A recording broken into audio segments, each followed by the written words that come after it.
ஓம் முருகா சரணம். வெற்றிவேல் முருகனுக்கு அரோகரா.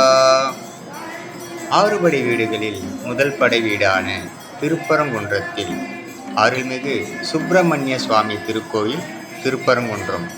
இன்று சண்முகம், வள்ளி, தெய்வ யானை சிறப்பாக அபிஷேகம், அலங்காரம், சண்முகம் அர்ச்சனை, சண்முகர் வள்ளி தெய்வ யானை பக்தர்களுக்கு அருள்வாளித்த காட்சி.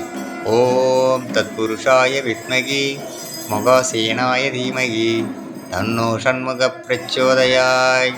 முருகனே விழிக்குத்தனை மென்மலர் பாதங்கள், முருகனே மெய்மை கொன்றா மொழிக்குத்தனை முருகாயன நாமங்கள், முருகனே முன் செய்த பழிக்குத்தனை 12 தோள்கள், முருகனே பயம் தனிய வழிக்குத்தனை வடிவேலும் செங்கோடன் மயிருமமி. வெற்றிவேல் முருகனுக்கு அரோகரா. ஓ முருகா சரணம்.